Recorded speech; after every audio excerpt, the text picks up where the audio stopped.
You're not Charlie either, you know. You're not even the soul of Charlie. Elizabeth mocked. You aren't even a person. You're a ghost of a man's regret. You're what's left of a man who lost everything. You're the sad little tears that fell unceremoniously into a doll that used to belong to Charlie. Elizabeth suddenly glared at her, as if looking through her. And if I had to take a guess... She grabbed Charlie under her chin and pulled her upright, studying her torso for a moment. She made a quick motion with her other hand, and Charlie gasped. The room was spinning again. Elizabeth's hand had disappeared, but it soon reemerged, and she was holding something. Look, before you lose consciousness. Elizabeth whispered. There, before Charlie's eyes, was a rag doll, and recognition flared. This is you. This is it.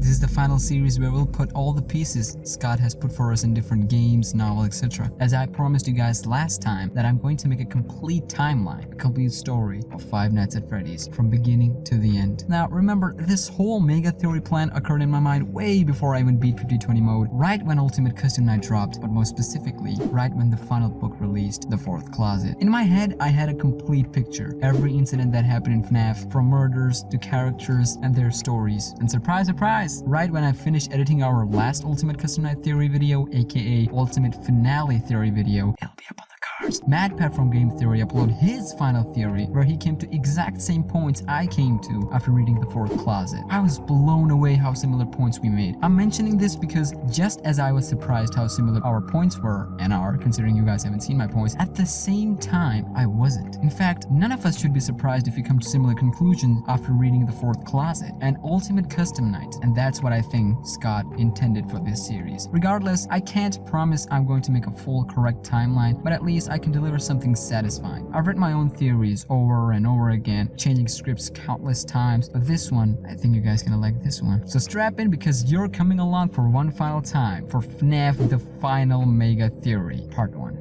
Since you guys know these things can't be done in one, so I have to write 3-4 scripts. I'm just hoping I can finish in 3. And just before we go into our intro, can we get a like that I'm narrating my own script? It's kind of weird, but... And also how fast we're growing. You guys are amazing. Your support is amazing, so thank you. And this one is for you. Let me put you back together, then take you apart all over again. With all due respect, those aren't the design choices we were curious about, Mr. Afton. There were 4, then 3, then 2, then 1.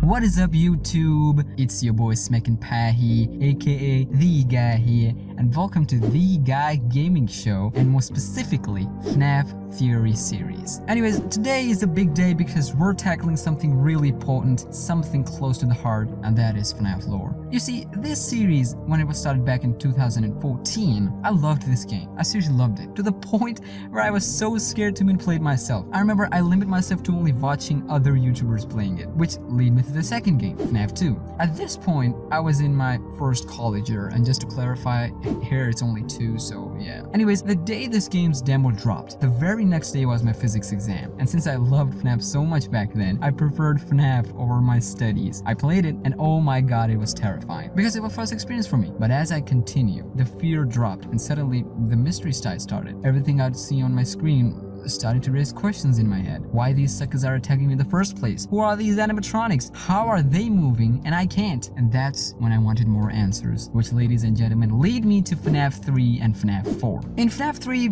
I was so busy the whole year that I couldn't even focus much on the game itself, even though I got secrets and stuff. But in FNAF 4, this is where it all began for me. In FNAF 3, I did find clues and started to create some sort of theories and stuff for myself, but FNAF 4 was really the beginning for me. This is the time where I actually started to focus on the lore side of this game. Wow, I just realized that how long it's been and we haven't even started the main part yet. Told you this is special. And about physics, I did okay in that subject. I didn't fail though, so I guess it was alright. Yeah, no, you should focus more on studies. There's plenty of time for these sort of stuff later. And trust me when I say this, because back in the day, my parents used to say the same. And I always ask them, what if I lose interest in this later? You know, I love this so much. Time pass or whatever. Which, do they respond, then you never loved it in the first place. And dang, they were true. Anyways, let's get started. I truly apologize for those long stretch stories. Shouldn't have added them in the first place, but forget it. Five Nights at Freddy's is a story about a family, more specifically the Aftons. The father, mother, son, and a daughter. Alongside that, the father of this family also works in a famous pizzeria as a co-owner and a business guy with his partner, Henry. Throughout FNAF, Henry's story was never explicit, even though he is an important character to the end, but more focus went into Aftons. Anyways, let me introduce you to each character. William Afton, the father. Mrs. Afton. Well, no name given, because throughout FNAF we never got her name, not even in the books. That means she's not important to the lore item. Elizabeth Afton, the daughter, Michael Afton, the son, and his older brother. More to that later. Now, the timeline for this story is very complicated, so I'll try to get as smooth and as linear as possible, even though we know that it's not linear, but I'll try. Let's start with 1970s, more specifically late 70s. This is the time where William Afton and Henry became business partner, since that is as early as we could go, and started pizzeria business, a place where family and children can enjoy and have a good time, while kids enjoying with family-friendly robots, dancing and singing on stage, to arcade games, to safe room. Anyway, as we learned from FNAF 1 phone call. Welcome to Freddy Fazbear's Pizza, a magical place for kids and grown-ups alike, where fantasy and fun come to life.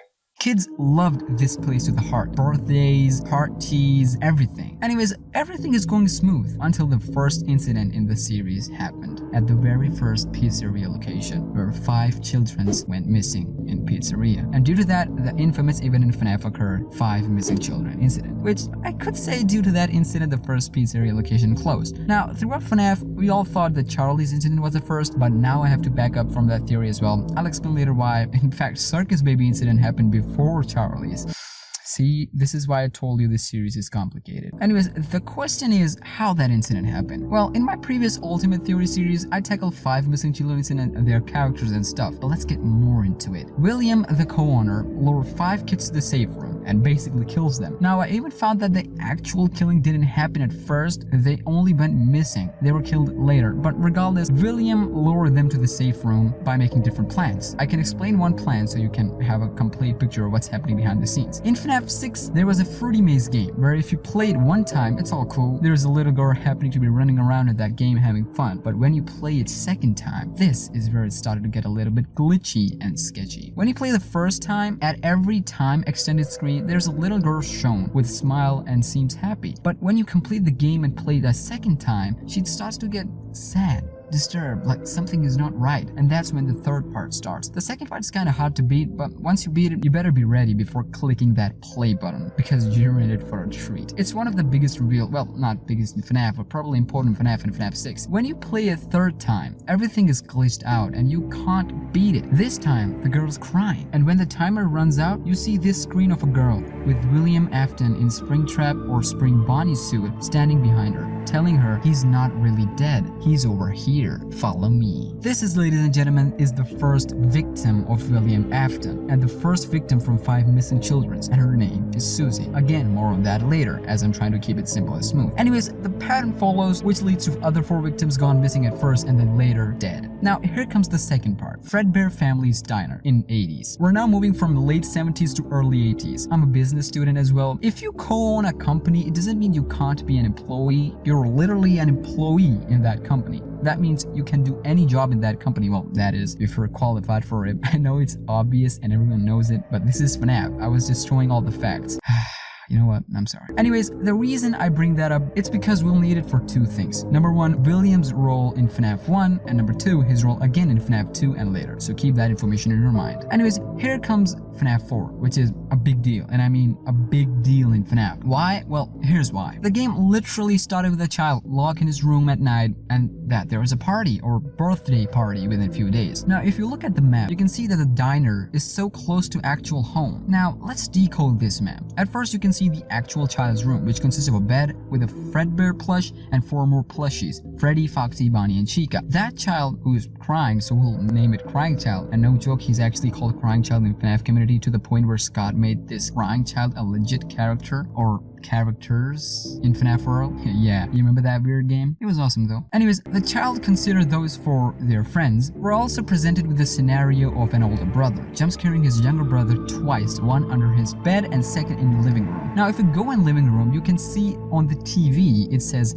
Fredbear and Friends 1983. So one thing is confirmed that this is 1983, and if you take those words metaphorically, the crying child does take Fredbear and friends, as mentioned, his friends, which leads us to two more events. Number one, this shot right here, a parts and service room, where you can see retired animatronics with endoskeletons, keep that information in mind. And number two, a girl's empty room, supposedly Elizabeth's room. This is important. Number three, the crying child, and he's so scared of animatronic, and Fredbear plush reminds him of something that he saw, something that was so terrifying, that makes these animatronics so deadly and dangerous. Again, point 2 and 3 are important. We'll need an entirely separate video for specifically these 2 points. Anyways, that leads us to the actual part, the actual day when party was supposed to happen. The older brother and his friends bully crying children and basically takes him to the Fredbear animatronic. And remember, this is the only time where you see the Fredbear animatronic active. Anyways, they shove him in Fredbear's mouth thinking what every bully thinks. Hey, it's just for fun or joke, or in 2018 where they say it's just a prank, bro. Anyways, which causes animatronic literally bite crying child's head. Literally, his skull was completely bit by animatronic, and that's where crying child went into coma in hospital, which also led to closing of Fredbear Family Diner in 1983. In the end, if you finish the game, you see this scene, which trust me is literally sad, even if you don't know anything about FNAF. Crying child supposedly living his last moments where 2 things happened. Number 1, his older brother comes to him and says, "Can you hear me? I don't know if you can hear me. I'm sorry." And number 2, Fredbear along his other friends appear and reminds him that they are still his friends. "You're broken. We are still your friends. Do you still believe that? I'm still here." As the plushies or his friends disappears one by one. And then most importantly, Fredbear promises crying child that "I will put you back together." And then you hear that sound.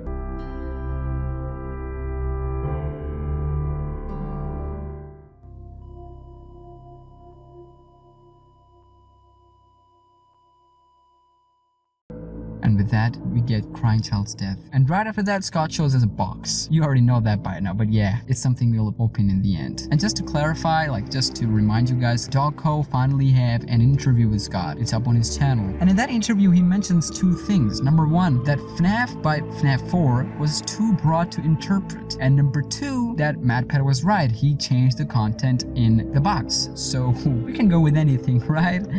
Yeah, nah. Anyways, with that, 2 things happened. Number 1, bite of 83, the actual first bite. And number 2, crying child's death, the first Afton family member's death. But what if I told you that it wasn't the first death from Afton's family, and that this is not the second location? Yeah. That's where I think I'll end this episode, and we'll start to cover more dark side from next video as well. The murders and other stuff, the spirits, everything. Yeah, I know. Guys, these things takes a lot of time to edit, and since I'm the only one who edits here, please try to understand. Or you can do this. Listen. You can go ahead, subscribe right now, okay? Hit that like button and I can increase the length to 2x next time, who knows? Anyways, I know this theory might not be sitting well with some of you guys, and it's totally understandable. You can't make everyone happy, but it's something I'm proud of, something I'm satisfied with, and definitely something I'm enjoying. With that being said, smash that like button right now and hit that subscribe button for next episode. Just a hint, it's coming soon, so yeah, August 20th or somewhere else. Anyway, regardless, that's it for today's video. I hope you guys enjoyed, because if you do, hit that like button. And I know I just hit right a few seconds ago, but it's part of my outro, so you can't blame me. And hit that subscribe button. Let's get this channel to 1,000 subscribers. I know we can do this. We're strong, and your comments that you guys left on our videos is just amazing. I can't believe how supportive you guys are. Keep up your support and we'll dominate together. And I will of course see you all in the next one. So until then, take care of yourself and your family. Check out other videos by clicking left or right box on your screen. Stay humble and be grateful. What? Stay humble and be grateful. And peace!